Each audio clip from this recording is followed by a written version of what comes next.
Hello and welcome into the Dynasty After Party. As always, I'm one of your hosts, Michael Sicoli, joined by my co-host, Joel Wirth, and we have a special guest sitting right here to my right. It's the legendary Tear Down King at Iowa Michael. Thank you for joining us. We have an amazing Dynasty show to be talking about today, but I got an amazing guest, so I got to introduce. How you doing today? I'm doing great. I don't think anybody's ever called me legendary, though. Maybe Oh, infamous. well, Infamous then there has fits. to be a first time. Then there has to be a first time. Legend doesn't just start. Right, It's right. old from generation to generation. I get you. Like, we're going to start the legend right now, I guess. Exactly. No better time, and it's August. This is when we start Oh, creating man. the legacies for all of our correct takes that will obviously be 100% accurate, which is why you should be tuning into this show. Joel, how are you doing today? Awesome. Man, we're getting really close to the season. Just wanted to hit up real quick. Mike is a friend of Club Fantasy. He's been on a few shows before. Actually, I had a chance to meet him at the Fantasy Football Expo last week. Met him at the Friday night party. Him and Koopa Troopa at Dynasty Koopa on Twitter. Koopa was cool enough to spend a better part of half an hour, just letting me talk his ear off on the warp tool that those guys have.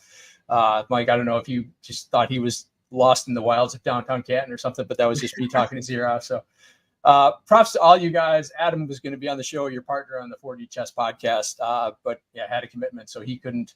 But we're going to try and get those guys on. But yeah, just all you guys were just totally gracious, totally cool. Just love meeting you guys at the expo, and that's where this came about. So thanks for coming on tonight. Oh, absolutely, man. I had to hop on, right? Like you said, this ain't my first appearance on this channel. Been here a few times. Hit up Ryan way back in the day. We did a mock draft together, and then me and Josh have done quite a bit of stuff together. I've had him on mine, so love everything that's going on over here. Love hanging out and talking with all you guys. But the first time I get to talk to you two, right? And about Yeah. Dynasty, right? I don't have to put on my redraft hat, so I'm glad. No, I you can leave. just Yeah, yeah, forget that redraft stuff, man. Let's actually talk the stuff I know. Dynasty, baby. yeah, man, real repercussions here on the Dynasty After Party. But speaking of Ryan, he does an amazing thing when he hosts to give the guest a chance to shout out their stuff early because let's be honest, an hour-long podcast, who knows? Although we know you guys, you right there, John, I know you're sticking around till the end. So you want to shout out where we can find your content and everything, Mike? I'll go follow on Twitter at Iowa Michael, and then the biggest thing, just go to their website sometime. Check it out. Warp Tool, League Simulator, bunch of free stuff. We're gonna have articles here real soon. Got a couple of incredible patrons of ours who are gonna give their hand at writing, and if the samples or anything that they've been sending me, the real stuff should be pretty damn good. So, SouthHarmonFF.com, go check that out. Awesome, awesome. And I'll be sure to have, after this show, check the description. Links and everything will be in there because they should be. Anyway, like I said, amazing lineup of show today. We're going to be talking about Dynasty Best Balls. Because listen, this is a Dynasty show. We've been talking a lot about your traditional dynasties, but I know a large part of you guys, you love the long-term part, but you don't love the daily routine, set everything, have a million leagues. You can't do it because you got to manage every waiver wire, going 40 bench spots deep. None of that with Dynasty Best Ball that we're going to be able to talk about today, which I'm incredibly excited about. But let's first talk about some news in the NFL because things have happened in the last week, and namely in the running back market. Zeke Elliott, start with that one, signing with the Patriots up to a deal worth up to $6 million, basically really $3 million plus three more in incentives. Let's start with our guest here. What do you take on what's your take on Ezekiel Elliott as well as his impact on this backfield? I'm happy he got a job. That's really what it is, because all the startups that we did in the offseason, right, when he wasn't with Dallas or you do an underdog draft, like Zeke was going ridiculously late. And me being so best ball focused, especially with those, like I'm just looking for guys who actually are on the field. So Zeke signing with the Patriots is actually a good thing because I have a lot of Zeke because he was cheap, dirt cheap. And in order to pay that off, all he's got to do is, get 400 or 500 yards this year, maybe fall in the end zone a handful of times, make my lineup once or twice, and ta-da. So I'm just glad he got a job. I don't really think it affects Rhamondre Stevenson too much. Like, he wasn't huge at the goal line like last year. Like, his numbers that he did last year weren't predicated on him punching in a lot of goal line touchdowns. And definitely probably the better receiving back at this stage in the career between the two. So, doesn't really affect Rhino for me. good that Zeke got a job. That's kind of how I felt about it. Other than that, I don't have a whole lot of analysis on Ezekiel Elliott. I was actually kind of shocked, though. I really thought he'd go back to Dallas. That kind of just felt like a thing that was going to happen. So New England was a little bit of a, he's not going back to Dallas. I guess Tony Pollard to the moon like everybody's talking, huh? I kept waiting for that as well, and it felt like with each week that passed, like it was like, oh my goodness, this might actually not happen. And we're going to see Zeke line up in a different uniform, which is, exciting at the very least. But you mentioned falling in the end zone. That's something Ezekiel Elliott has made his career at doing the last 2 years because he hasn't been very good at anything else. Joel, what is your take on this new New England backfield? Yeah, so I think this is really more of a commentary on Pierre Strong, right? So this doesn't really affect Rhamondre too much. If anything, it probably helps him, right? Because he really fell off at the end of the year. So if this kind of smooths out his scoring, takes a little bit out of the middle of the season and puts it back on the back end in the playoffs where, we fantasy players need it. That's probably a good thing. For the people who are afraid for Rhamondre Stevenson, right? If you were expecting him to get, 10, 12 touchdowns, then you're probably doing this wrong. So, if you're expecting more than 8 touchdowns, this isn't a great offense. So it shouldn't hurt him too much at all. So yeah, I think it's like Mike said, it's a good thing for Zeke. I think it just gives him some standalone value. But yeah, I don't think it affects Rhamondre too much at all. Let me bring this up at least, because the interesting thing with Zeke, and really the best thing that he provides at this point, is his pass blocking, right? Everyone talks about him being a good pass blocker, and that's probably the role he'll look to fill. Rhamondre did have 88 targets last year, 69 receptions, more than quadrupling what he did the year prior in his rookie season. So if we're seeing Zeke on third downs more, are we going to be losing some of that incredibly valuable receiving work that Rhamondre had last year? Because that's how he was able to be fantasy relevant despite not scoring a lot of touchdowns. I think it probably gets offset by the fact the offense is going to be 10 times better than what we saw last year, right? We actually have a real offensive coordinator. So whatever he loses maybe in the counting stats, probably going to be made up for in efficiency. And I think he was already in line to just kind of see a little bit less because the weapons last year weren't exactly fantastic. The offense wasn't anything to write home about. One of the reasons that I sit and I argue with my my co-host, my partner Adam, all the time about Juju Smith-Schuster and like why I'm excited for it is because there's really not a lot else there. I mean, maybe we'll get lucky in Kayshon Boutte emerges, but I already thought Rhino, kind of where I had him projected anyways, was going to get a little bit less, but going to be offset by the fact that they actually have somebody who knows how to call plays on third and long, so maybe they'll get on the field, keep drives going, get into the red zone more, have more scoring opportunities as a whole, just better for him. So it's kind of a push and a pull. It does stink a little bit, but offense is better. Joe Judge isn't there. Matt Patricia's not trying to be an offense coordinator for the first time ever, horribly, by the way. So that's much better for Rhino. Bill O'Brien to the rescue. You heard it here. Other running back news, because it seemed like this was a domino effect, because as soon as Zeke signed, the other big name in the market decided to follow suit. Dalvin Cook joining the New York Jets for around, I believe it was up to $8 million. It was a decent contract that Dalvin got, and decent contracts both these guys got, given that it's 3 weeks from the season. So Joel, I'll start with you this time. Dalvin Cook to the Jets, a very crowded backfield. Looked like Abanikanda got a bit knocked up last week anyway, or this past weekend anyway. But what's your temperature on Dalvin Cook and Breece Hall as well, who returned to practice? Yeah, so this is where the money that they saved with Aaron Rodgers taking a pay cut is going to go to, I guess. That signing Quinn Williams. This is a team that has Super Bowl aspirations. Well, whether no matter what we think of their chances, this team believes that they made the Super Bowl. So this is a move that you make to give yourself depth and to protect yourself against Breece Hall struggling coming back off the knee injury. How many touches is he going to be able to handle? Week 1, week 4, week 8. So yeah, they're just they're just trying to protect themselves. That they think they're a Super Bowl contender and they want to have their bases covered. So I think this has got to be a ding on Breece Hall's value. If you were someone who thought he was going to hit the ground running week 1, I don't think either one of us were. So I don't know that it affects him too much. Again, it's good. Same thing with Zeke. It's good to have Dalvin Cook have a job, and they're probably going to have both, kind of some weekly value. So yeah, it kind of is what it is. It's more of a real life football move than a fantasy move, to be honest. Yeah, and at the end of the day, if you're, like you said, if you're getting a job as a veteran free agent running back in August, that's the positive of it. But the interesting thing right now is how the market's reacting to this signing and how I reacted to it. I drafted J.K. Dobbins over Breece Hall a few days ago after knowing this signing, and that's a statement to us following our takes here on this show, because I have gushed and gushed, as have you, Joel, about J.K. Dobbins.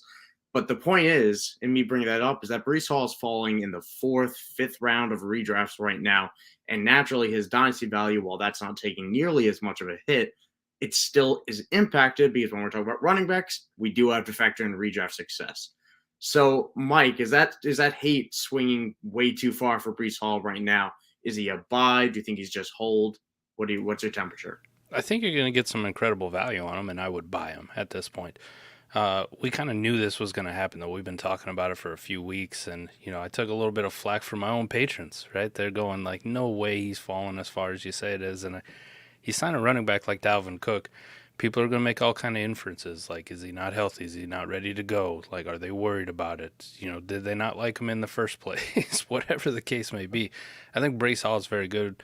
The case I always made for him is the fact that he was highly efficient on limited touches and put up massive fantasy points. We knew, at least if you were thinking about it in a realistic lens, he wasn't hitting the ground week 1, right? It wasn't happening. There was going to be a ramp up time, and it wasn't going to be everything that we thought it was going to be. So I'm with Joel on this. This just feels more like insurance, and kind of the same way I feel about the Ezekiel Elliott signing with Rhamondre. Is it better if they're both not signed? And, Breece Hall's there by himself and Rhamondre's got the backfield to himself. Yeah. But neither of these running backs really scare me. Dalvin Cook, while his counting stats last year looked great, if you watched him on film or you look at some of the advanced metrics as far as explosiveness, you're going, this ain't the Dalvin Cook we're used to. So, I mean, the wheels could fall off for him at any given moment. And the one guy I do know on that roster who's explosive, because I've seen it, is Breece Hall. And we'll just have to see when he gets back to that after this injury. Yeah, Breece Hall was a top 5 running back in breakaway runs last year in terms of percentage-wise, because obviously he didn't play the full season. And I only learned that when I also looked up J.K. Dobbins' stats, which is they're basically right next to each other in all advanced analytics. But this isn't a J.K. Dobbins news source, and I'll have to censor myself for that. Despite being a Steelers fan, you never know it the way I talk about J.K. Dobbins. But other news, Anthony Richardson and Sam Howell are both named the starting quarterbacks for their respective teams to start week 1. I think this is the way that we all kind of saw it playing out.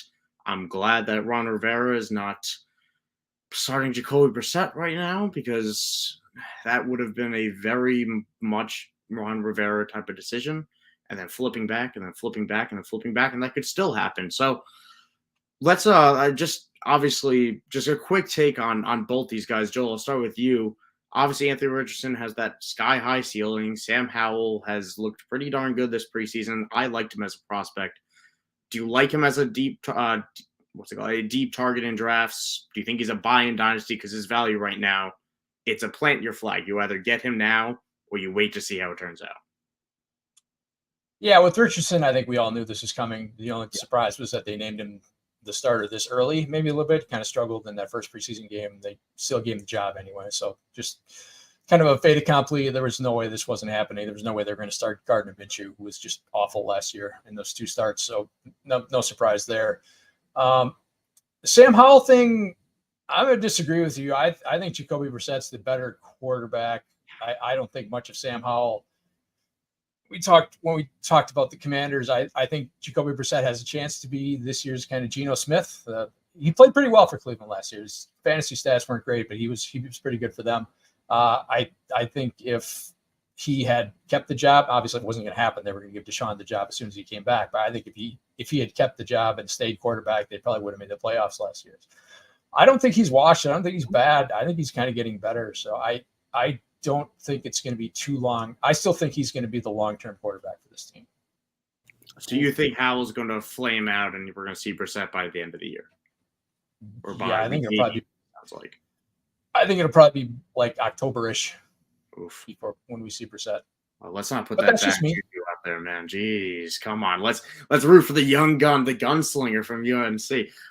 Mike, how about you? What's your temperature on? I guess this is turning into a Sam Howell question because we all have the same thoughts on Anthony Richardson. Joel cut me deep here with this Sam Howell analysis, right? Like he's going for my neck right now. I love Sam Howell. I was on him last year, draft capital notwithstanding. And then that makes you reevaluate how you feel about a player when you see that draft capital. But he looked good last year when he started. The one game that Ron Rivera was like, okay, I screwed up. Go ahead. You go play. I'm glad that he's getting the opportunity because it's the right move. Let's see what we got in him. Now, I am with Joel, though. Jacoby Brissett is too good to just say that Sam Howell's going to take the job and run with it all year. Like, he's got to perform. I think he can. But the way the dynasty market's kind of reacting to him, and I'm going, man, even I like Sam Howell, but how do we rank him over Russ? Or, the aforementioned Mac Jones. I know people hate Mac Jones, but I feel much better about Mac Jones starting all 17 games this year than I do Sam Howell. So if I'm scraping the bottom of the barrel and I'm looking at some of these other QB options, like our favorite website, Keep Trade Cut, is telling me that Sam Howell's all of a sudden above Russ and Mac Jones, is like, okay. I might want to go test the league waters, I might want to go see if my other league mates are feeling the same way and start offering up a little Sam Howell, because I do agree with Joel, though. There is that risk of Jacoby taking over. Now, I don't know if it'll be in October, but it would be a Ron Rivera thing to do, just to bench him by October. Like, we're done. And at the end of the day, also, it's an important factor to remember. Ron Rivera is coaching for his job this year. This is a new owner in Washington. They have not been good with Rivera or under anybody in the last few years. This is ripe for a clean house situation if this doesn't work out. You have an uncertain quarterback situation. You have a team mired in mediocrity. It's perfect for Ron Rivera to get out unless they make the playoffs. So he'll make the moves that he thinks he needs to make to do that. I love Sam Howell.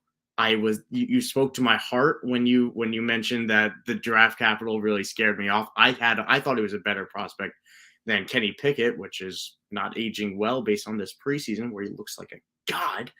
But that, again, not the point here. I go off on tangents. But Sam Howell, I do believe in him. But if that price is really how it is, in my leagues doesn't seem as strong. But I would take him over Mac. I wouldn't take him over Russ, but it's total risk reward because he has to play incredibly well to keep a job as a day 3 quarterback, even going into next year. Can't just be good. It can't just be fine. He has to be great. Especially if a new coach ends up coming in, which is a lot of fun. We always love those variables. Kendre Miller gives me a heart attack as our next banner coming up here because the man had an injury in camp, then he got okay, and then he gets a knee sprain in the first week, which we talked about last week, and now he's okay, and then he had it's just been a mess with Kendre. But the point is he's healthy. He's dicing up the Chargers as we speak. So it's good. It's good. Kendre Miller, we're back on track with that. Joe Mixon with the Bengals was found not guilty of his reckless endangerment, assault rifle type of charges that are going on over the summer. The reason we mentioned that is because that will almost certainly play a role in whether or not he gets suspended and whether or not it goes into 2024, which obviously none of us are fantasy lawyers out here, but it feels like a 2024 type of situation, if anything. Probably nothing at this point, obviously. Yeah, I wasn't too concerned about it, and then you see the not guilty verdict, and you go, okay. Next, we'll just keep moving on until somebody who's smart and actually probably a lawyer like Drew Davenport on Twitter tells me to actually worry about it, and then I will start to worry about it. Everyone, good God, please follow Drew Davenport. One of the best, 100%. One of the best fantasy follows out there for his legal analysis. I'm going to start turning on his notifications once the season rolls around because I'm sure some nonsense is going to happen that I won't understand, but Drew certainly will. So. Yeah, those are our headlines for this week. It's been a blast getting football back, at least. But let's jump into our main segment like we talked about before. Let's talk about Dynasty Best Balls as I take Joe Mixon off the screen here. Guys, so first of all, we know what Dynasty is and we know what Best Ball is. It's leagues where you draft and you don't have to set your lineup. The league does it for you based on the best players there. But a lot of people don't know much about combining the two. So let's start with Mike here, I suppose. How would you even go about let's start from the top of it. How do you convince people to take a shot on Dynasty Best Ball? Well, you get them in the door, man. And I started this. I had a passion for it, and I used to do some on FFPC. But the thing that I always got me with FFPC is they're so rigid and they're set up for being able to fill orphans, right? Because they never want the leagues to fold on there. So you have small rosters. You know, the waivers are always filled with really good guys. They're just generally set up where it's very stringent. You know, you can flip a team in a year, right? You can go from a rebuild to a contender just like that. And one of the things that always irritated me, because I like to be able to customize my dynasties, right? I like to play in different ones. I like different scoring settings. I like different roster sizes. I like to be able to start or make people have to put 4 running backs in their lineup if I want to, right? So I did that today. when Sleeper came out with the ability to do Best Ball and then you could do Dynasty Best Ball, it just opened up a whole world for me. And I'm in like 38 leagues, and I guarantee at least 31 of them are Best Ball, Dynasty Best Ball. That's pretty much all I do. One for the standpoint of I do so much content now and so much stuff that's on Sundays, I just don't have time to make sure that I can field a competitive team week in and week out by setting a lineup, right? Because there's always those, 15 minutes to go, oh, yeah, so-and-so's not looking good or pulled his hammy in pregame warm-up, it's not going to play. Well, if I got 38 leagues, I might have 7 or 8 shares of that guy where I got to remember to go pull him out of my lineup. And all of a sudden, I'm giving basically a 0. I'm giving away a free win to whoever I'm playing that week, and it just ruins the whole thing. So I've cut it down to a few lineups that I can handle and I know I can get through. And the rest, I just play Dynasty Best Ball. And the way I like to play Dynasty Best Ball is people have to remember there's 2 different ways. You can set it up where you do in-season trades and waivers, and you just play it like a normal league. The only difference is I just don't set a lineup on Sunday. Like, I don't have to worry about it at all. Or you can play the ones where waivers are locked, trades are locked, and once the season starts, set it and forget it, right? Just like your underdog drafts. You're not going to look at them unless you're just going to see, by like week 9, how am I doing? Am I going to win some money on this thing or not? That's pretty much it. But everything I do now, waivers in season, trades, the whole thing. I'm always doing all the fun things I love to do about Dynasty without the thing I hated doing about Dynasty, which is setting a lineup. So do you have it sounds like you almost have a preference probably to having trades during the season. Do you have a choice if you're setting up the league? Do you want trades and waivers open? Or do you want vice versa? If I'm running the league too, there's no trade deadline either. Like, I don't believe in trade deadlines in Dynasty. Trade whenever you want. It just opens it up so much more in the playoffs. And I know if you're that guy in the championship game and you're the guy you're playing against or girl playing against makes a big trade and you're like, oh, I'm gonna lose because of this. Well, you still have the opportunity to go find some crappy team that's been out of it for the last 8 weeks and go buy their whole team off of them. It's just going to cost you all your draft capital and every young piece that you have. But I just love not having trade deadlines, and I love trading. That's probably the best thing about playing in a Dynasty League. So, yeah, if I'm playing Dynasty Best Ball, we're trading. There's no trade deadline, and trades are open year long. Joel, I don't think we really talked about trade deadlines as much, which really we should, given the contentious point that it is in Dynasty talks. What is your take on trade deadlines? Trade deadlines are stupid. We do Dynasty because it's year long, right? There's a little bit of dead period during the NFL playoffs and until your league site gets set up in kind of mid-February. But other than that, it's a year-long enterprise, right? It's 11 months, 10 and a half months, whatever. Why do you want to restrict that? Why do you want to lessen the amount of time that you can play Dynasty? So yeah, it just makes. Let me make. I've never heard a counter argument that makes sense to me. I'll put it here. I am. All right. So first of all, I'm not saying trades should be open all off season, 100%. Anyone that doesn't, it's not a Dynasty, it's a redraft with benefits.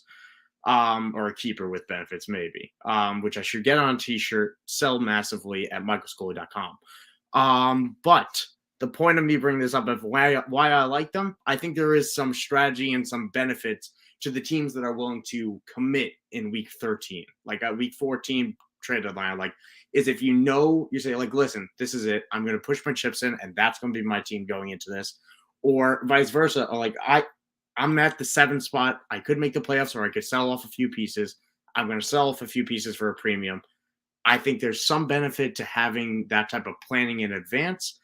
But it always feels wrong arguing against trading. So I'm not dying on the hill for You sure. just talked yourself out of it. No, hey. I'm not, and I never will, because I have been in exactly the same seat that Mike was saying before, and I'm watching people trade an hour before the lineup, and I'm a sore loser. That's what it's coming down to. The truth will set you free. Yeah, we'll oh, this has been enlightening even for myself. But back on the Dynasty Best Ball topic here. Roster construction, roster size, that's really what I want to talk about here. Do you have a preference in either or of how many players you want starting, as well as how many of how you want to structure it? Well, I only play in Superflex leagues, so we get a ton of questions on one QB, and it's like one QB start 8, and I'm trying to think of how you need to do it. If I'm playing in it, guarantee that we're starting probably at least 10 players. It's a Superflex league. I kind of bounce back and forth between what I prefer. If it's 2 running backs, 3 wide receivers. I also like to throw the 2 tight ends in there every now and then. Really, if I set up a league, everything is just a little bit different, right? It's just kind of how you caught me on that day. And we do so many patron leagues, too, that I think it's fun when you have to adapt, like you need to. And this is one of the great things that, when we were talking with Joel at the Expo about the Warp Tool is, if it's a sleeper league or an MFL league, I got to plug them every now and then. But it'll be on sleeper for me. But if it's a sleeper league, you can put in your username and pull up that league, and it'll give you all the roster settings, and it'll give you all the scoring. So you'll get the warp that's individualized to that league, because every one of them is so damn different. But generally, if I'm going to do it, I prefer deep rosters like 35, 40-man benches. We're probably starting somewhere between 12 and 14. I know Adam set up a league that we did that starts 16, which is ridiculous, but whatever. That's how he was feeling that day. But it'll be super flex for sure. But kind of just a general one. Like I want the waivers to be, you're picking up 3rd string tight ends at best, or you're picking up that David Blau who's going to make 1 start this week for the Lions or something like that. You're making the case for me to be rostering Josh Oliver for all of my days, and 100%. honestly, I'm kind of willing to do that. I've been in love with the guy ever since his one-handed combine catch. But Joel, I know you have been a huge force in pushing me towards the Superflex diehard mantra club that you lead.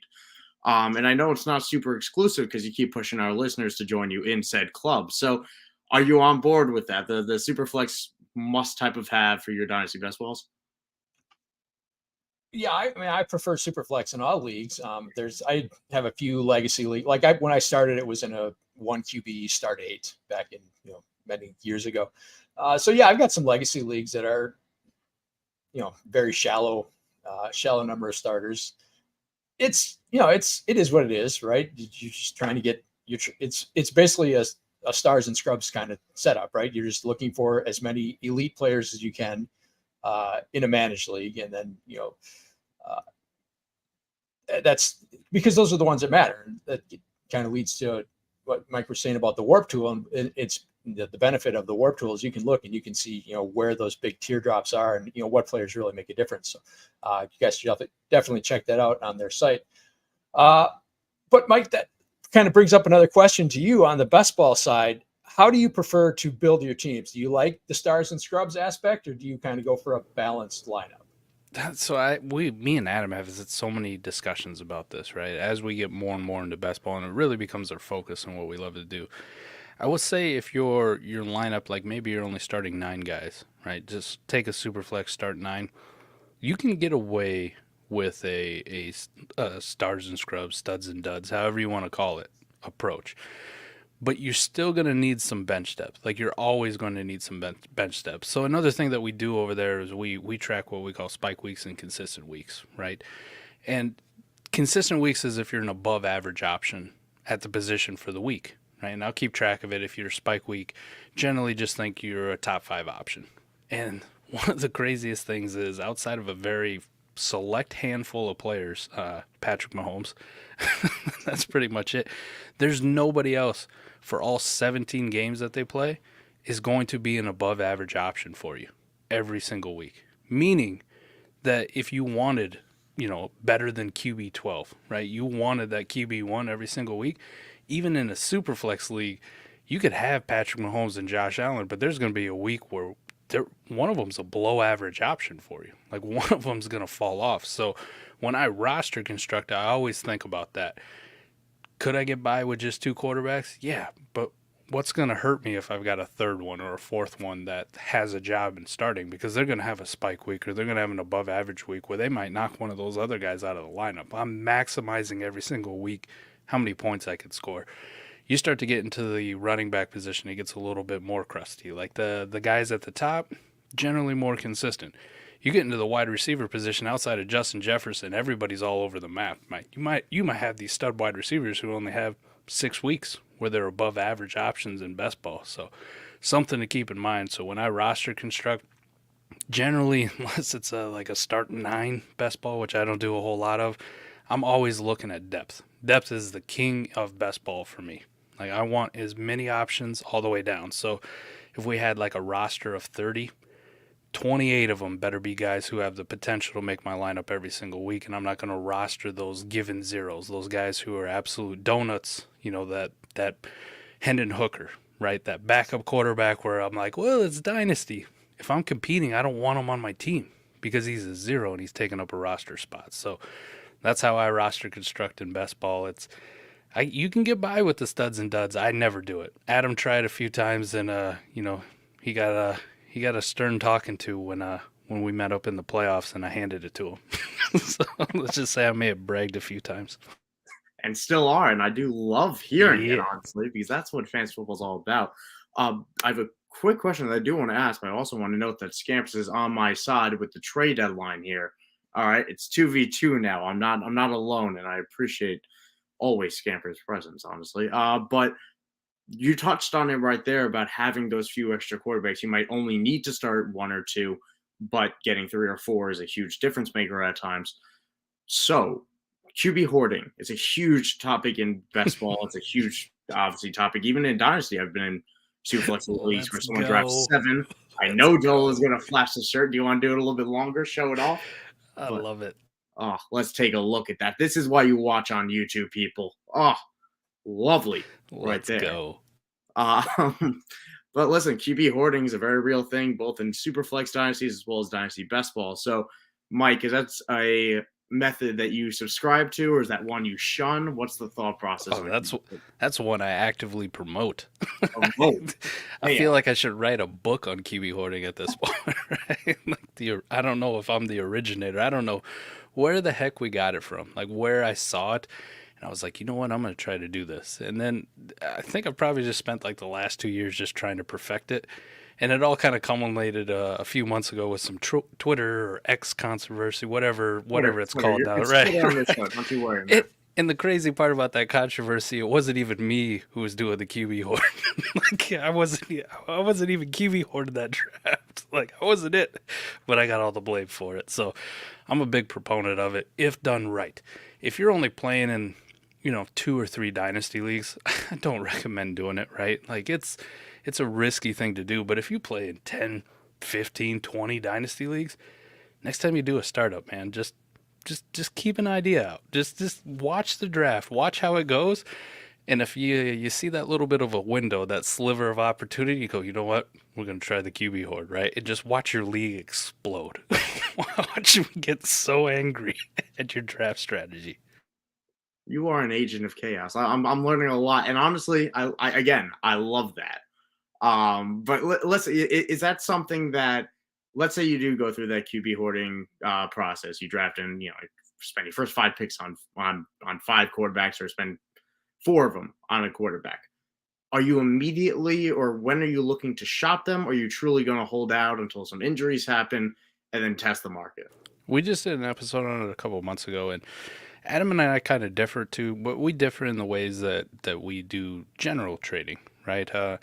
Generally, I'm not the first one to send out the offer, right? Like, I'm going to lay back if I've QB hoarded, right? I'm going to let the dust settle. I'm going to let people get out of their feelings. But the first one that I do, I can tell you for a fact, is I'm not trying to break somebody off, right? I'm going to ask a little bit more than market value, but I want people to kind of get that comfort that, oh, my QB hoarded, but he's fair. Well, that wasn't too bad. Like, the guy had to pay up a little bit more because he was desperate, but not that bad.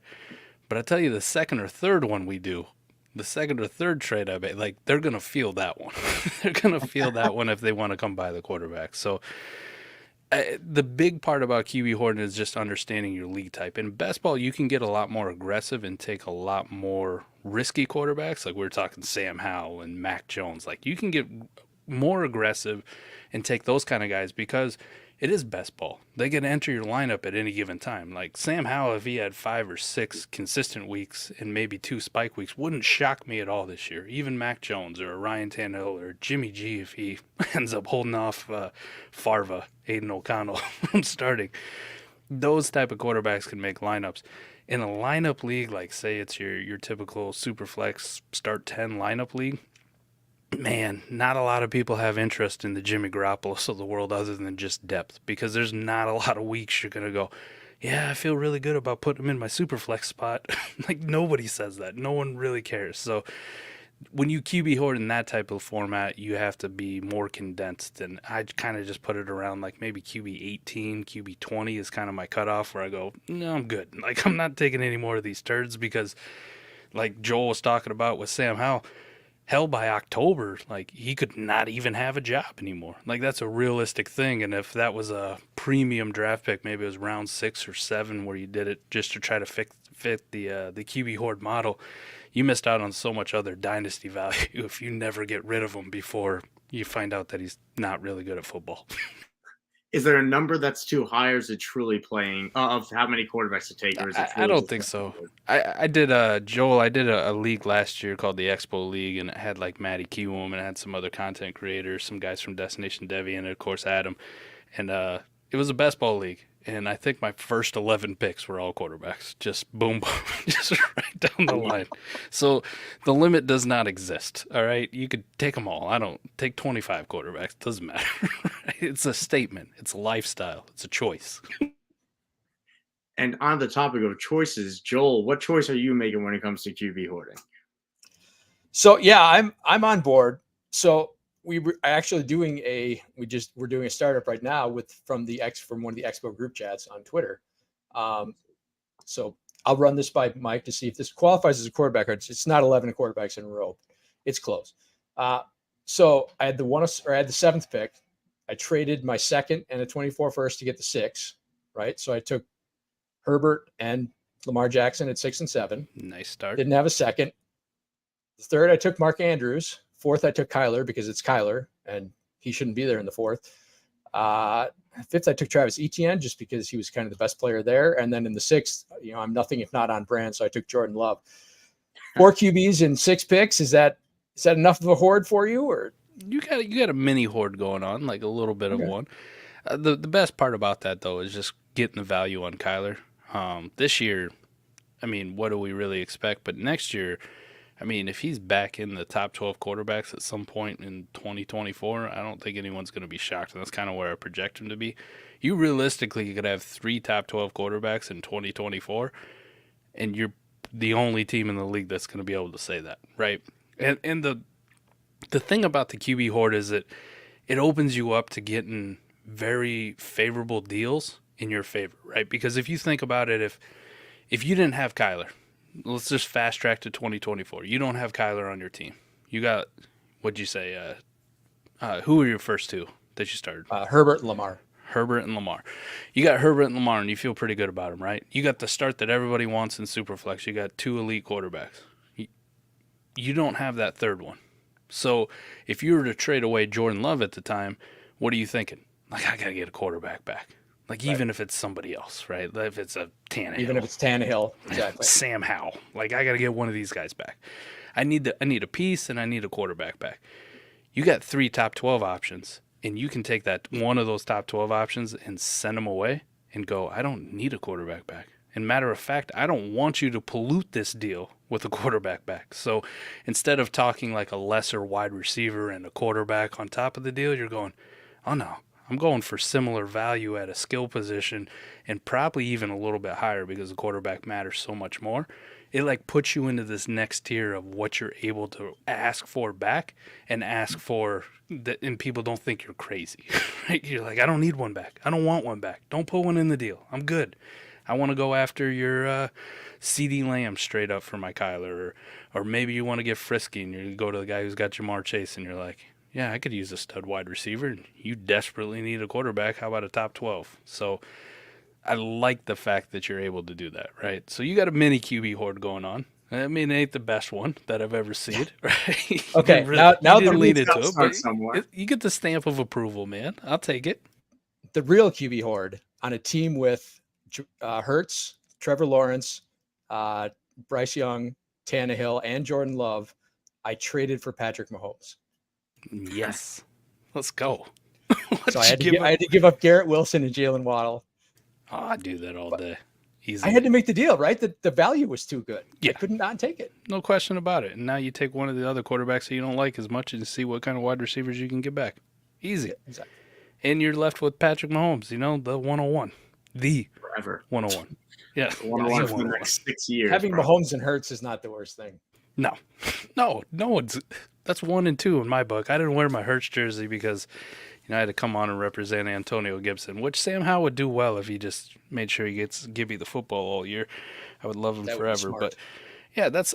I mean, come on, Joel. That's my 1 and 2 quarterbacks in Dynasty, right? I want Hurts because of the Eagles. And I know Josh is somewhere he's jumping up and down in excitement. but Josh 101's still Patrick Mahomes by a good bit. And that flexibility, I think it's something that everyone seeks in dynasty leagues in general, regardless of format.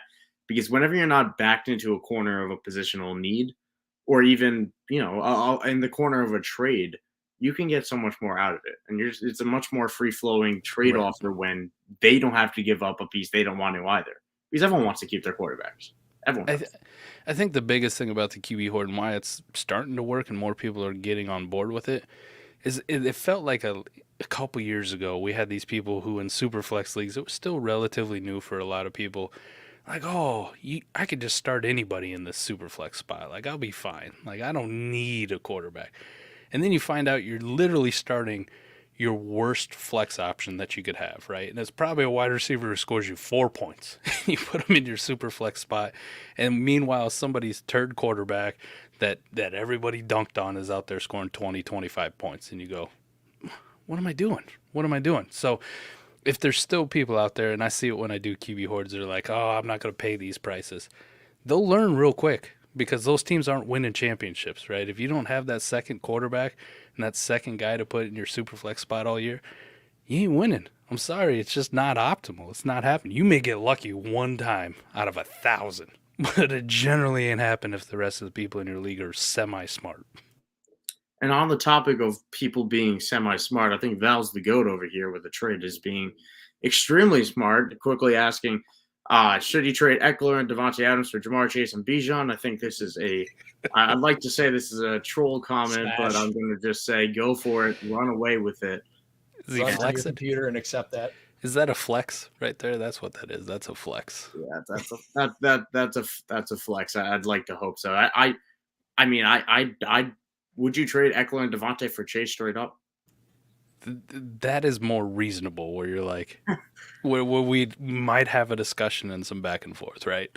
Like get Bijan's the icing on the cake. That's always nice to say out loud.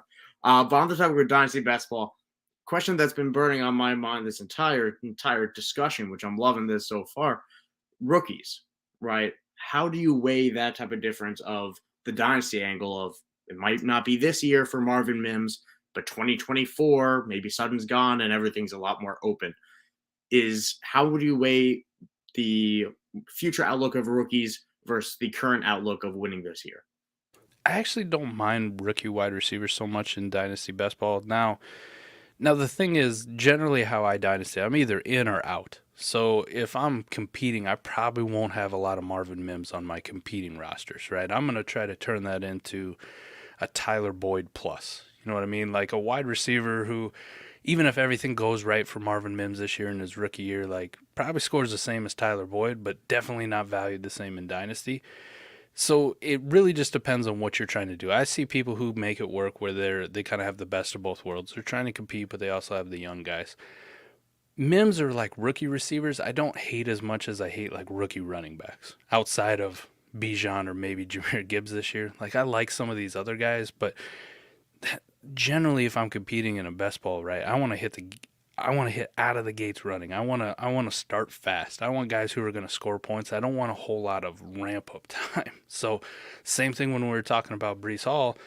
If I've got him on a lot of competing rosters, I hope I have the depth around it to kind of absorb the fact that, he's not going to produce right away for me. On the subject of Marvin Mims, it'd kind of be the same thing. I'm trying to just get by until he actually starts producing. But anytime, because it's Dynasty Best Ball and because it's Dynasty in general, just the way I like to play, if I got a rookie or a young guy who I think has really high value or the community is kind of higher on, I'm going to go find that team that's kind of rebuilding or maybe middle of the road who goes, yeah, I'm just looking at Dynasty value. This is all I'm trying to get on my team. And I'm going, hey, it's Best Ball. Like, give me all your old, gross players that no one likes that I just know score points, right? Give me all the Adam Thielens of the All world. the Raheem Mosterts. Give me all the Raheem Mosterts and the Jeff Wilsons, right? I'll trade you Marvin Mims for Adam Thielen and Raheem Mostert, right? I'm going to take the 2-for-1, and I'm going to bet the fact that, hey, I'm going to try to win it this year. I'm going to try to win it. I'll worry about the Marvin Mims, next year when I'm tearing this old crappy roster down, but I want to go for it. And I think in best ball, even more than lineup leagues, that's probably the biggest difference. If your roster constructed correctly, if you build your team correctly in a best ball league, a lot of that variance that we know and love from fantasy football really goes out the window, right? A good constructed best ball team, a dynasty best ball where it's very applicable that you can actually make these monster squads, it's going to beat most teams that you come up against if you've done it right.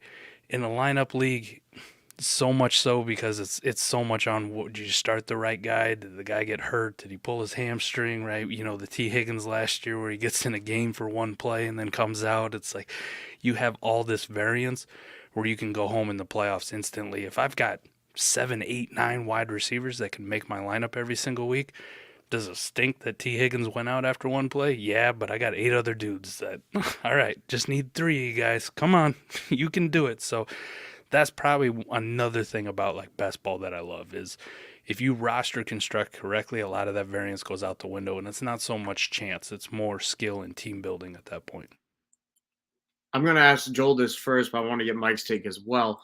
Talking about handcuffs now in best ball and obviously dynasty as well, it's a bit of a paradox in a way because the zero RB truthers will love that in best ball. If you can get them, and all of a sudden they're the starter for 1 week, you didn't have to play him in a certain week and guess it like a Samaje P run. He just went off for 3 touchdowns on 3 carries 1 week.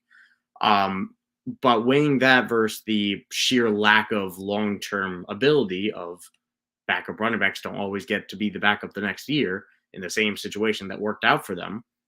How do you weigh that type of that variance in dynasty best ball where, handcuffs are a lot more useful in best ball, but a little bit more dicey in the long run for a dynasty? Joel.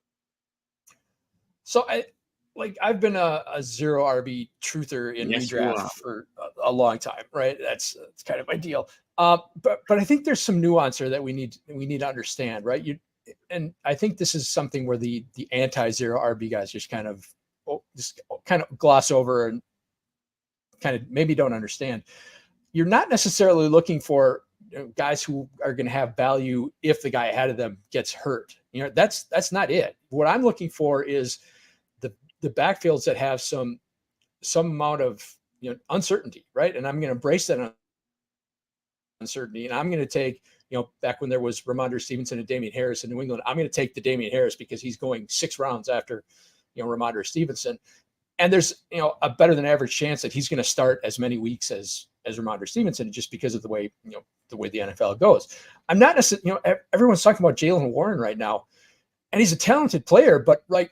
He's on a team that has, with a coach that has used a bell cow running back for years and has a back who has shown that he can handle that load. So I'm not necessarily interested, or I'm not interested, but I'm not targeting Jaylen Warren as in a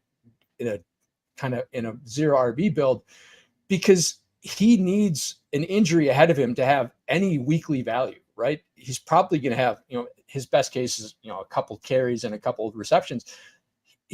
He has zero floor So I want the guys who are going to have some, the 8-10 point floor, who are going to get some touches, even if they're not the starter, they're still going to have some value. So there's definitely nuance to the zero RB thing. You don't want guys who are just going to be zeros one week and have a chance to explode if the guy ahead of them gets hurt. That's not the point of this. Instead of spending an 8th on Isaiah Pacheco, you spend an 11th on Jerick McKinnon. Exactly. Right. There we go. Mike, what's your thoughts on the handcuff situation in Dynasty Best Ball? In Dynasty Best Ball, it's almost impossible to kind of run out zero RB. It really is, because you got to think about it. You can make these bets on ambiguity, right? But if you make too many of them, like what zero RB really lends you to do, like Joel was talking about, you're going to eat a lot of zeros for a lot of weeks if you miss. Like, you got to get them all right. So it's kind of this weird difference between lineup and best ball, where lineup works great. It's a great strategy. It's been proven, right? You can definitely make this work. Best ball, on the other hand, like, you need those guys. And generally, for me, my cutoff is kind of like in the RB 40 range. Anybody below it, I mean, I'll roster them if I have to, or, those late round picks. But generally, that's not what I'm trying to rely on. I'm going to have a bunch of running backs kind of in that top 40 range, and I'm just going to bet on guys who are actually getting volume and going to score points every single week. And the bet I'm going to make is on these wide receivers. Like, if I look at last week, like I said, we're tracking spike weeks and consistent weeks. We only had 37 running backs last week that had 4 or more above average weeks. Only 37 of these guys. So that's kind of where that 40 number comes in. When I look at wide receivers, it's damn near 50. There's just so many more choices for these guys, And think about how football is played, right? If a running back's going to have a good week, he's going to need 10, 15 carries, a touchdown, and 50 yards. Like, that's a decent week for a running back. A wide receiver catches one bomb for 50 yards, and all of a sudden he's in the upper echelon of wide receivers on the week, and all he did was catch one damn pass. Like, that's all he had to do. That's all he had to do. So, best ball-wise, I don't have to choose when I start these guys. Some of these wide receivers that have 4 or better above average weeks, like, kind of gross, right? Like the Greg Dortches of the world, the Paris Campbells. Like, you're right. In the lineup league, how many times are you pushing the button on a Paris Campbell or a Greg Dortch last year and feeling good about it, right? Like, you did it if you had to, but you weren't going, oh yeah, can't wait to start Greg Dortch this week. No one wanted that. Love that matchup. So that's probably the biggest difference between lineup and best ball, where if I'm going to roster construct in a best ball, I'm going to put a little bit more emphasis into the running backs, even though we all hate them. They're all gross, and they'll all probably be dead in Dynasty after a year or whatever the new thing is. And I'm going to get a lot grosser at the wide receivers. I'm going to have a lot more Greg Dortches and Paris Campbells on my team because I've seen those guys pay off. I'll always accept some Paris Campbell. There are a few weeks, I will admit, where I have slotted in Paris Campbell and been like, yeah, that feels good, actually. I'm ready for that. Oh, no. I'm ready for that 40-yard slant to the house. And then he crumples up and is out for 6 weeks, which sucks. But hopefully that won't happen this year. Last question on best ball. We're going to jump into some of our weekly do better trades. So any of you guys in the chat, be sure to be dropping in your trades we could talk about, because we have a few lined up for you guys already. But really quick question, Mike and Joel. Do you actively try to handcuff your own running backs or wide receivers or quarterbacks or whatever? I'm anti-handcuff, man. Anti-handcuff in any format I play in. I'll handcuff everybody else's stuff, never my own, unless I just fell into it. Like last year was kind of the thing with, I might have taken Zeke in round 7 in a startup, right? Something like that to get a running back, and all of a sudden, like, Tony Pollard was hanging around in round 12, and I go, well, this is stupid. Like, he shouldn't be out here right now. Like, I'll take him. But it wasn't a handcuff. It's just where you kind of fall into it with the value. But I don't actively, I think that's the phrase I'll use. I don't actively try to handcuff my own stuff. I try to actively handcuff everybody else's stuff. Yeah, I bring it up because I know a lot of people talk about Seattle last year as a prime example of people spent the mid-round pick on Kenneth Walker, and then nobody really wanted Rashad Penny, so they took him last year, enjoyed it for the first few weeks, easily switched over to the Kenneth Walker lovely life that was until Seattle running back injury situation happens. But I think generally on this show we have been anti-handcuff. Joel, any disagreement on your end? I'm not necessarily anti-handcuff, but I'm not actively trying to do it. Like, if anything, I'm trying to. That's what I mean. I may be trying to target the split backfields, like with the Miami when we talk about it.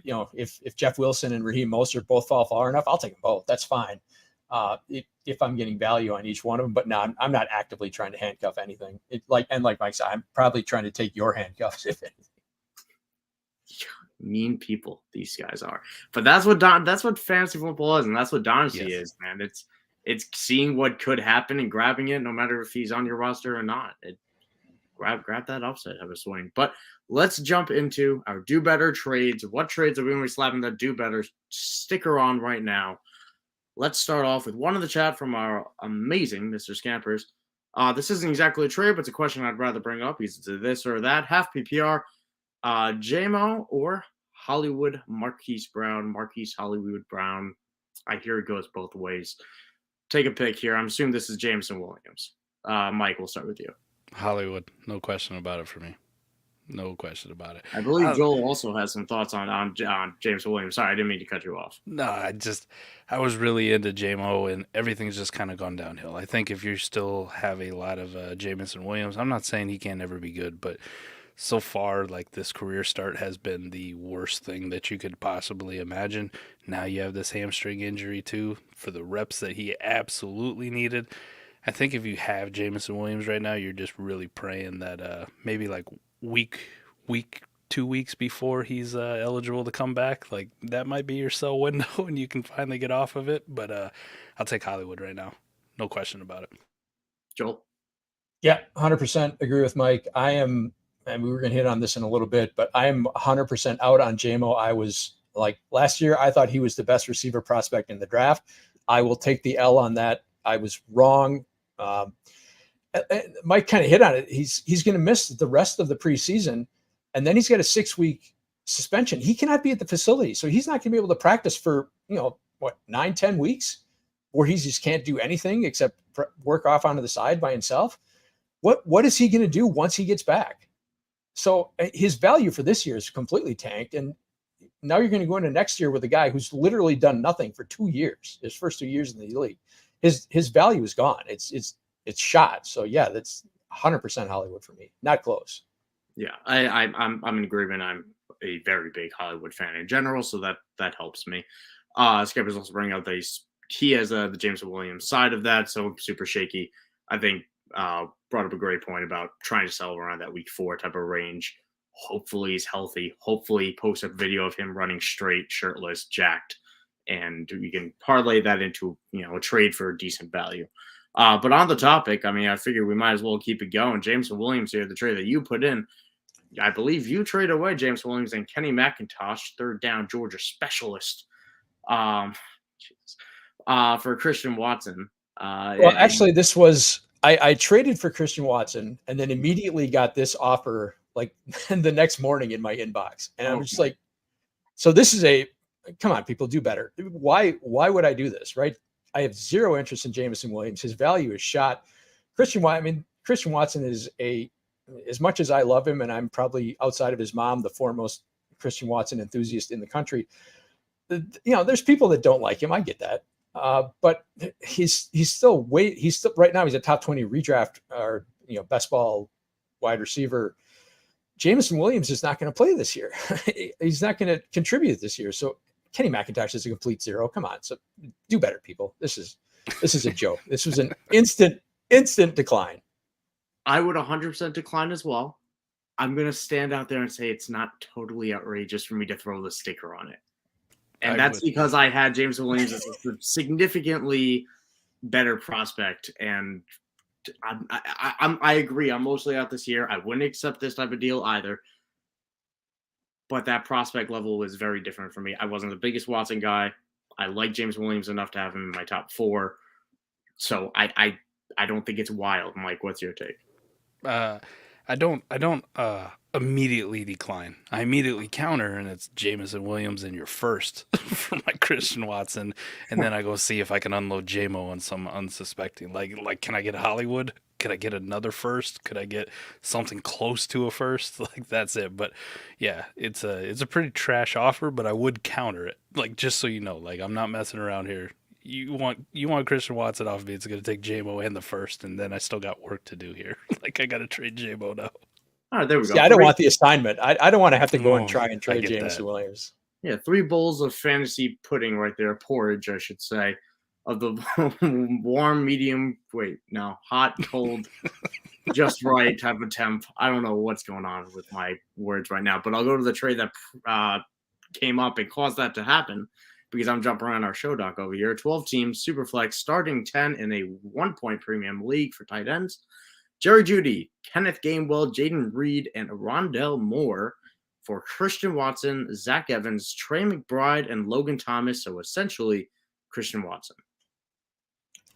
Yes, well, this is a full tight end or full point tight end premium. So the tight ends matter in this league, and this team has no tight end to. I shouldn't have disrespected Trey McBride.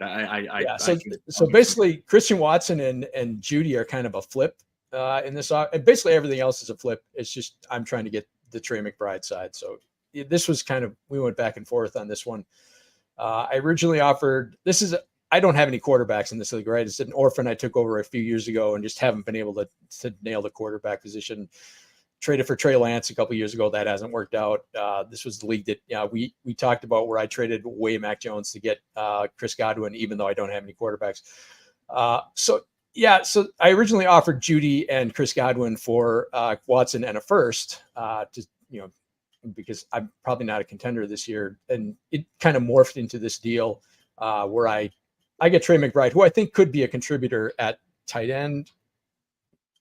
I don't believe in Zach Ertz coming back from a torn ACL at age 33 or wherever he is. So this is kind of a long-term play, but all about the tight ends in this setup. Mike, what about you? So, I prefer Jerry Jeudy to Christian Watson, but the market doesn't say so. The market wants Christian Watson. They don't want Jerry Jeudy as much. But regardless, I just cancel those two pieces out. It's enough for me where I don't really care about it. Kenneth Gainwell is one of those 0 RB kind of guys. In season, that's the kind of guy you want on your roster in a lineup league that you just go, all right, if he gets a start, then I know to put him in. But Zach Evans could be the same thing. Could be the exact same thing. So I can cancel those guys out. Yep. Now I look at it, it's a full tight end premium. I would much rather take the shot on Trey McBride, to be honest, in a full tight end premium, him becoming something or the market really liking him. Because in a start 10 lineup league, how often am I starting Jaden Reed and Rondell Moore? How many times would I ever push the button on one of those guys unless I really needed to? I was out here shitting on Paris Campbell and Greg Dortch. Put these dudes in the same thing. Best Ball, I like them both, right? And I'll argue with Adam about Rondell Moore's got some value. Not in a start 10, though, he doesn't. I need studs in a start 10, and neither of these guys qualify. So a couple of junky ancillary wide receivers for the potential of Trey McBride actually doing something. I like the Christian Watson, Trey McBride side, even though I got to talk about Zach Evans. I don't care about Logan Thomas at all. Right. I shouldn't even have mentioned it. This is all about McBride. And if I'm getting the Christian Watson side, that I don't need Jaden Reed because I don't want to start two wide receivers on the same team. So I'm fine moving whatever prospect shine he has. I'm fine moving that if I'm getting Watson in return. I definitely get that. And I forgive Mike over here for his Jaden Reed slander. Oh, no. However, you are not aware that, short of maybe Joe, because he's got the Packers side, I currently lead the fan club for Jaden Reed and what he will become in this offense with Jordan Love.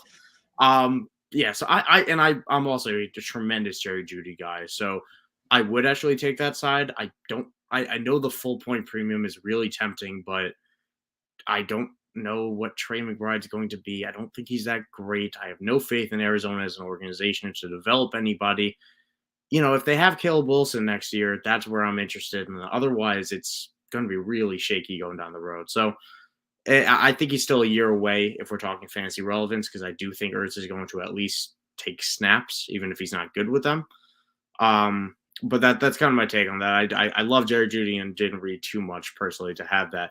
And another person I love, which I guess won't speak well to my rookie wide receiver prospect tracking, Mr. Scamper's throwing in here that quite literally made me put my hand on my forehead and faint. Brian Edwards just had 2 offensive pass interferences that cost New Orleans 2 touchdowns. And I was also the president of that fan club. I don't think we need to talk about how poorly that has turned out.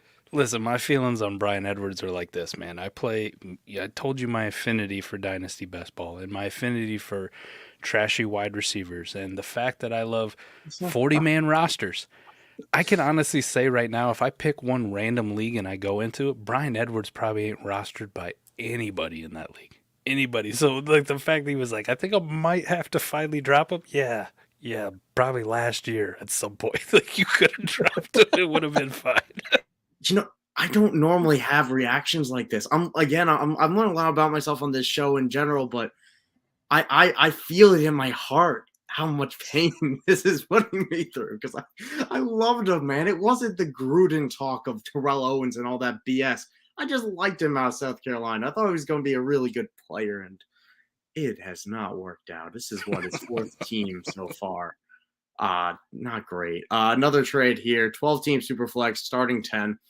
Gave Anthony Richardson for Kyler Murray and a 2024 first. I believe this is your Joel. Yep. So in honor of the Tear Down King who has joined us tonight, this was offered to me and I had to take it, right? I have every confidence that once Kyler gets healthy, he's going to be at least 90% of whatever Anthony Richardson turns out to be, if not better. So this is basically taking all the Anthony Richardson risk and turning it into a 24 first. I was pretty happy to see that in my box.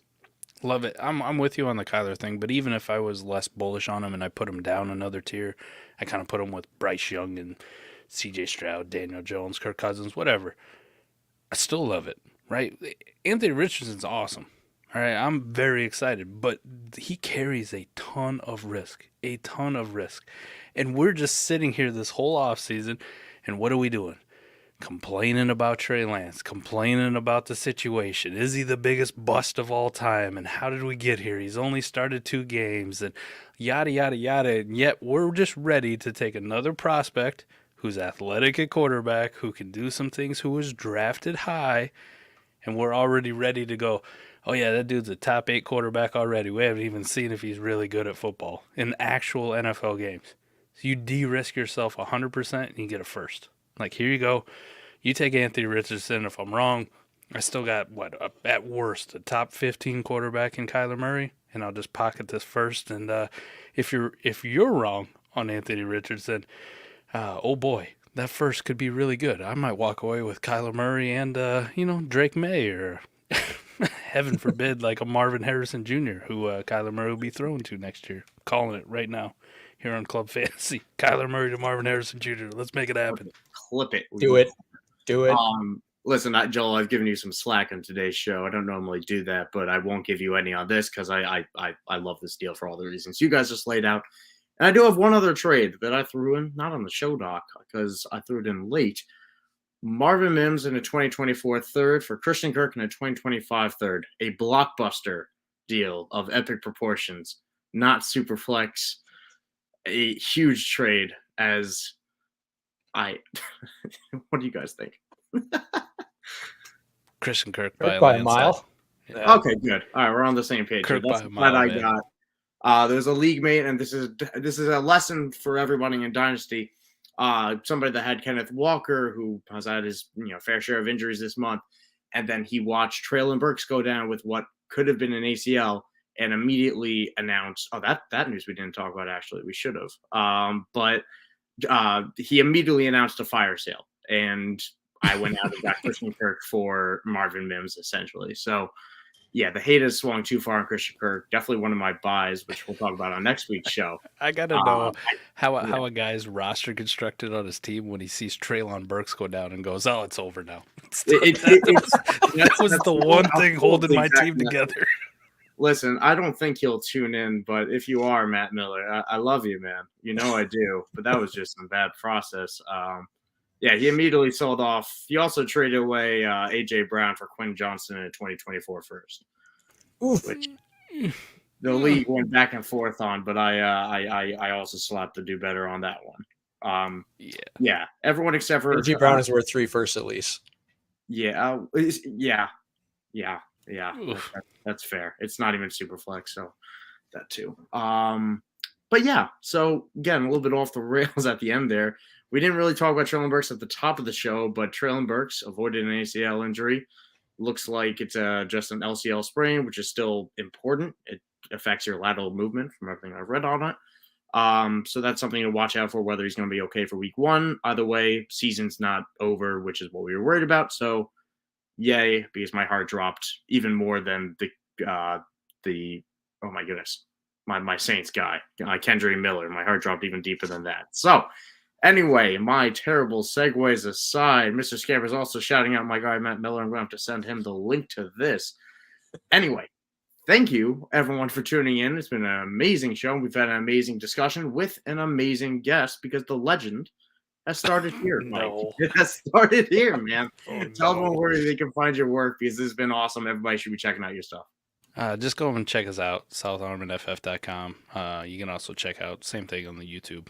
Come check it out, what we're doing over there. Big things happening, man, and it was so great being at the expo, getting to meet up with Joel, and coming on the show and get to talk with you guys. So thank you so much for having me on. Thank you, Club Fantasy, the audience, Mr. Scampers out here, having to make me talk about Brian Edwards. Like, I didn't think I'd have to do that for the last 2 years, but Yeah. this might be the first time in 2 years I think I've said Brian Edwards on a show ever. It was like hearing an ex's name after not for years. It felt like it wasn't like a Band-Aid. It was like a waxing of my Italian arm. Like it was painful, Mr. Scamper. So thank you for that. But yeah, everyone check out Mike's work, and we're gonna have the links for all of that in the YouTube description shortly after this video goes up. Once I go through all the timestamps and everything like that. But thank you all for tuning in to this week's episode of the Dynasty After Party. Want to make sure you guys are following all of us. We obviously just told you guys where you could follow Mike, but definitely be following myself. No, don't, Jesus Christ. But at Michael _ Sicoli and Joel here at the Joel Wirth. I apologize for my stumbling because I saw Mr. Scampers providing yet another amazing comment about Chris Conley doing great things. Another name I haven't heard in some good time, and this is why Mr. Scampers is basically an honor. Is he coaching somewhere or what? No, he's. Who knows, man? Maybe he's playing college football again. Like maybe I don't know. But we're off the rails here, but that's normal because it's the Dynasty After Party. So be sure to be checking out Club Fantasy at Club Fantasy FFL on Twitter. And it is Women of Fantasy Football Month.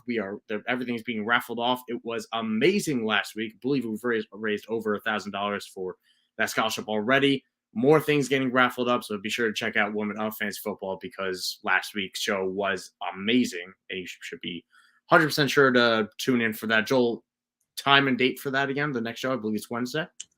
Wednesday night, 7:00. Want to shout out Jen Smith will be on there. She's in my Scott Fishbowl League with Josh and myself. So yeah, really excited. Looking forward to hearing from her, and should be a good time. Yeah, like you said, raised over, I think, $1,100 for the Galvanized Scholarship this week. So awesome.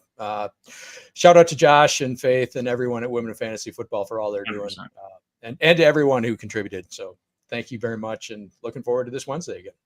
Yeah, it's been an amazing process so far. Last week's show, regardless of the donations, was amazing. So you should be checking out for the content as well as the amazing message that comes with it. So for myself, for Joel, for all of Club Fantasy, and for Mike here, an amazing guest, our legendary guest, Dynasty, it's like a disco ball. People keeps on spinning you around. So join the club every Sunday at 8 o'clock Eastern right here with Club Fantasy.